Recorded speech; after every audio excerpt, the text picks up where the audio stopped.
कृषक मोर्चा बीजेपी राज्य सभापति प्रशांत स्वाई महोदय को अनुरोध करी से वक्तव्य प्रदान करेंगे।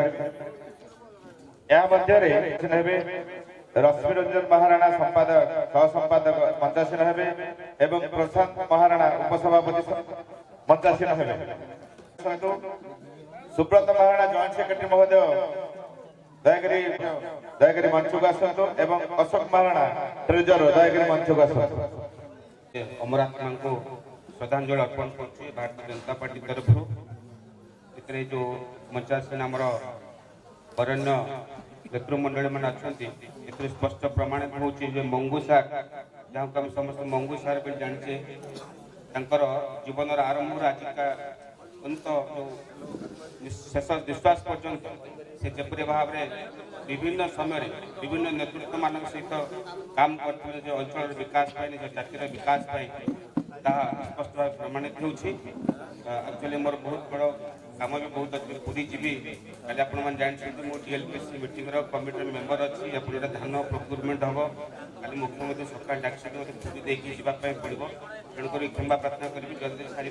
किंतु बहुत स्वल्प समय भितर मंगू सार सागर मोर संपर्क स्थापन होता धन्यवाद देवी आम संपत महाराणा मंगू सार सागर मत मत चिन्हा करते एक विशेष मुहूर्त एक विशेष कार्यक्रम ही मत से मो सागर मिलित भाव में काम करूँ से हूँ आपंकर जो महाराणा जाति जहाँ आपण मैंने समस्ते आम भी गर्वित अनुभव करूँ से विशु महाराणा पुओ धर्मपद से धर्मपद 12 वर्षर बालक पुत्र बारी बौला कुकुर को सांगे नहीं 1200 बढ़ई भितर बापा को चिन्हट करवा एवं शेष राति पाहिले जदि मुंडी न मरा जाऊँगी कोणार्क मंदिर ताहले 1200 बढ़ई मुंड काट हम यही प्रकार जो भय था से समय पाथय करी माने से 12 वर्षर बालक पुत्रटी शेष निज जीवन को उत्सर्गित करी मुंडी मारता एवं सबुदिन इतिहास रचि जाइला आज भी तो स्मरणीय रही सी गोटे पॉइंट कहले जे आमे से माने धर्मपदर वर्तमान सुधा आम सम्मान दे पारे आम महाराणा जाति जो आम गर्वित कौचे आम सम्मान दे पारे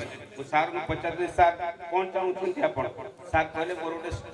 स्टाच्यूटे करा से विश्व महाराणा दायद विश्व महाराणा जो पुत्र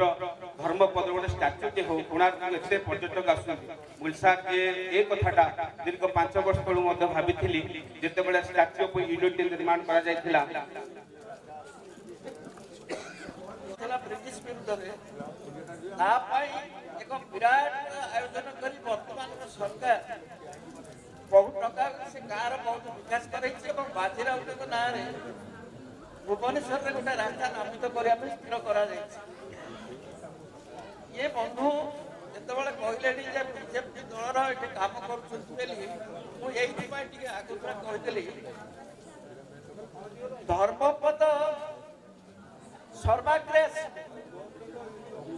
कोणार्क मंदिर केबे तैयारी होता कोणार्क मंदिर को जो मैंने तैयारी करते दायद आज समस्ते खंडमंडल भितर सब अच्छा पत्थर बुआ नाल बेटी अच्छी किंतु धर्मपद ना कहूँ आगे एवं लोक भूली गले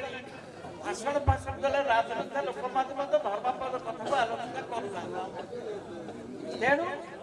आज ये बाबू को मोर अनुरोध ये कथा प्रश्न मोर अनुरोध से कथा उपमुख्यमंत्री को अवगत कराइले अंचल हो जहाँ जहाँ आपंकर समिति निष्पत्ति कर प्रथम धर्मपदर गोटे स्टाच्यू ये स्थापन कर विकास कर ओडिशा लेवल को नवा जेहेतु कोणार्क आज सारा विश्व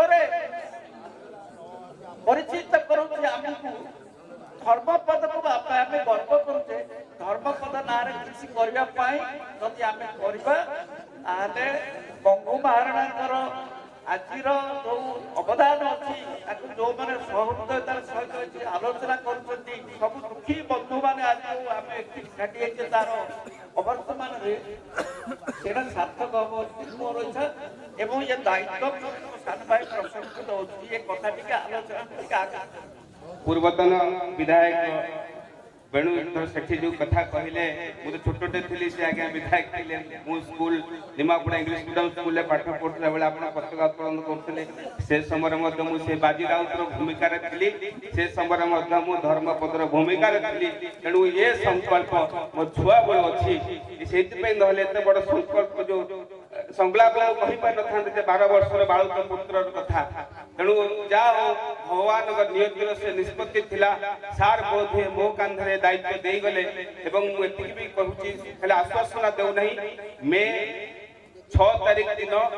ଗତ ମେ 6 ତାରିଖ ଦିନ ଆମେ ସାର୍ଙ୍କ ସାଙ୍ଗରେ ଆଲୋଚନା କରିକି ଏକ ଡ୍ରାଫ୍ଟିଂ ମଧ୍ୟ କରିକି ଆମେ ଆମର ଯେଉଁ କଲଚରାଲ ଡିପାର୍ଟମେଣ୍ଟର ମନ୍ତ୍ରୀ ଅଛନ୍ତି ଆମର ସୂର୍ଯ୍ୟବଂଶୀ ସୁରଜ ତାଙ୍କ ସାଙ୍ଗରେ ଆମେ ମଧ୍ୟ ଆଲୋଚନା କରିଥିଲୁ ସାର୍ ଏବଂ ଏହାକୁ ମଧ୍ୟ ଆଗକୁ ବଢ଼ିବା ପାଇଁ ଗଭର୍ଣ୍ଣମେଣ୍ଟ ଅଫ୍ ଇଣ୍ଡିଆ ଟୁରିଜମ ଡିପାର୍ଟମେଣ୍ଟର ମନ୍ତ୍ରୀ ଶେଖାବତ ସିଂଙ୍କୁ ଏବଂ ମୁଖ୍ୟମନ୍ତ୍ରୀ ମଧ୍ୟ ନିଜେ ଏ ବିଷୟରେ ଅବଗତ ତାଙ୍କୁ ମଧ୍ୟ କରାଯାଇଛି ଏବଂ ଏ ଷ୍ଟାଚ୍ୟୁ କେବଳ ଛୋଟିଆ ଷ୍ଟାଚ୍ୟୁରେ ଆମର ମନ ନାହିଁ ସେ ସରକାର ଚାହୁଁଛି ଯେ ଛୋଟ ଷ୍ଟାଚ୍ୟୁ ହବ କାହିଁକି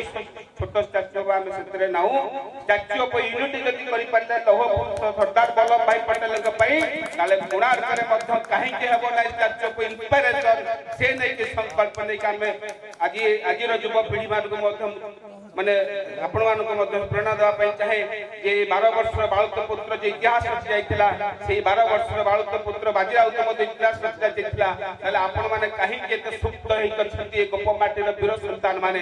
ଆପଣମାନଙ୍କୁ ଆଜି ଯେଉଁ ସାର୍ ମୋତେ ଦାୟିତ୍ୱ ଦେଇଯାଇଛନ୍ତି ଏଇଟାକୁ ଯେମିତି ହେଲେ କରିବ ବୋଲି ମୁଁ ମଧ୍ୟ ଆପଣ ପ୍ରତିଷ୍ଠିତ ହେଉଛି ମାଟିର ପିଲା ହିସାବରେ ଏ ମହାରଣା ସମ୍ପ୍ରଦାୟରେ ବିଶ୍ୱ ମହାରଣାଙ୍କ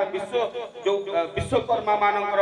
ଯେଉଁ ଟେକ ରଖିବା କଥା ସେ ଟେକ ନିଶ୍ଚିନ୍ତ ରଖାଯିବ ଏବଂ କାରଣ ଷ୍ଟାଚ୍ୟୁ ହେଲେ ହିଁ ଏ ଅଞ୍ଚଳର ବିକାଶ ହେବ ଯଦି ଷ୍ଟାଚ୍ୟୁ ଅଫ୍ ୟୁନିଟି କରିକି ଲୌହ ମାନବ ସର୍ଦ୍ଦାର ବଲ୍ଲଭ ଭାଇ ପଟେଲ ପାଇଁ ଆର୍ଥିକ ବିକାଶ କରାଯାଇପାରୁଛି ଗୁଜରାଟରେ ତାହେଲେ କାହିଁକି କୋଣାର୍କ ହେଇପାରିବ ନାହିଁ କାରଣ କୋଣାର୍କରେ ଆମର ମେରାଇନ୍ ଡ୍ରାଇଭ୍ ଯାଉଛି ବିଶ୍ୱ ପର୍ଯ୍ୟଟନ ସ୍ଥଳୀ ଅଛି ଏଠି ଯିଏ ବି ଯାଇଥିବେ ନିଶ୍ଚିତ ଭାବରେ ଯେଉଁ ସାର୍ ଯେଉଁ କଳ୍ପନା କରିଥିଲେ ଏ କଳ୍ପନାକୁ ବାସ୍ତବ ରୂପ କେମିତି ଦିଆଯିବ ନିଶ୍ଚିତ ଭାବରେ ମୁଁ ଏ ସଭାରେ ମୁଁ ଆପଣମାନଙ୍କୁ ଏ ଯେଉଁ ସ୍ମୃତି ସଭା ଏଇଟା ରାଜନୀତି ସଭା ନୁହେଁ କିନ୍ତୁ ସ୍ମୃତି ସଭାରେ ସାର୍ଙ୍କର ଉପସ୍ଥିତି ତାଙ୍କର ଯେଉଁ ପୁଣ୍ୟ ଆତ୍ମାଙ୍କର ଫଟୋଚିତ୍ର ଅଛି ମୁଁ ସାର୍ଙ୍କ ପାଖରେ ମଧ୍ୟ ସଂକଳ୍ପ ଯାଉଛି ଏହା ମୋର ମଧ୍ୟ ଗୋଟେ ମିଶନ ହେଇକି ରହିବ ଯେ ପର୍ଯ୍ୟନ୍ତ ମୁଁ ରାଜନୀତି କ୍ଷେତ୍ରରେ ବଞ୍ଚିକି ରହିଛି ଧନ୍ୟବାଦ।